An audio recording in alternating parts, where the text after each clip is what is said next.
अन्य व्यस्तताओं की वजह से एक लंबे अंतराल के पश्चात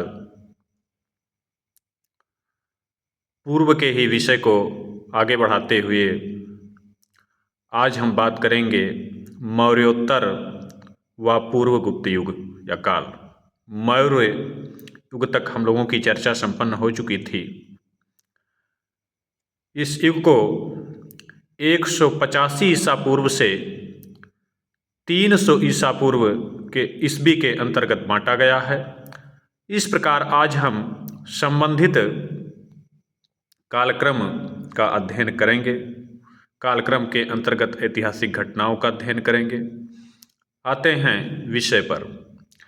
अंतिम मौर्य सम्राट जिसकी पुष्यमित्र शुंग ने हत्या कर शुंग वंश की नींव रखा, तो यह वृहद्रथ थे। कर्ण वंश का संस्थापक वसुदेव। सातवाहन वंश का संस्थापक तो सिमुक थे।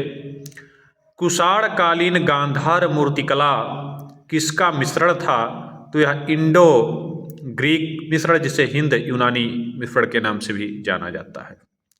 कनिष्क की राजधानी पुरुषपुर का आधुनिक नाम क्या है, तो जिसे पाकिस्तान में आज पेशावर नाम दिया गया है उसे ही पूर्व में पुरुषपुर के नाम से जाना जाता था। भारत में सर्वप्रथम स्वर्ण मुद्राएं किसने जारी किए, तो इंडो बैक्ट्रियन शासकों ने जारी किए और शासक का नाम पूछ ले तो मिनांडर के द्वारा जारी किया गया। सोने के सर्वाधिक शुद्ध सिक्के किसने जारी किए, तो यह फ्रे कुषाणों को जाता है।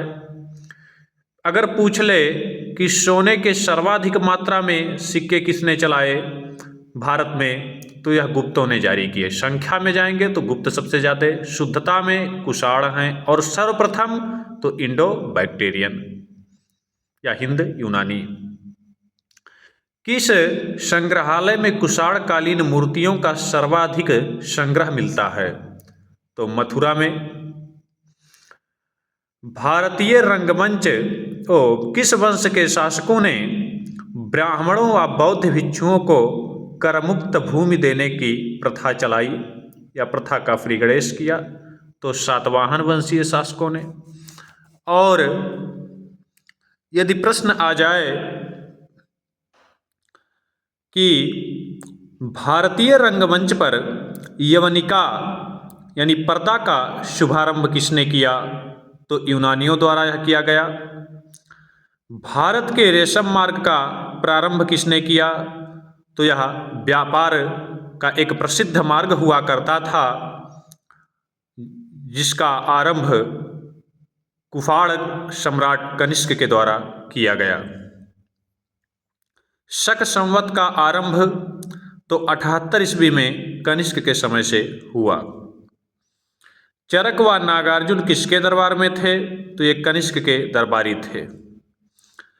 सातवाहनों ने प्रारंभिक दिनों में अपने शासन का आरंभ कहाँ से किया, तो आंध्र से किया और इनकी राजधानी पुरुषपुर हुआ करती थी। अगला है शासक और उपाधियां। कुमारगुप्त इन्होंने महेंद्रादित्य की उपाधि ग्रहण की। कनिष्क इन्हें देवपुत्र के नाम से जाना जाता था। देवा नाम प्रिय अगर पूछ ले तो अशोक हो जाएंगे। खारवेल इन्हें कलिंग चक्रवर्ती के नाम से जाना जाता था। आ जाते हैं अगले प्रश्न पर। बुद्ध की खड़ी प्रतिमाएं किस काल में बनाई गईं, तो कुषाण काल में। किस चीनी जनरल ने कनिष्क को पराजित किया, तो पेन चाओ था। उत्तर पश्चिम भारत में सर्वाधिक संख्या में तांबे के सिक्के किसने जारी किए, तो कुषाणों ने। किस वंश के शासकों ने त्रातार यानी मुक्तिदाता की उपाधि धारण किया, तो शकों ने।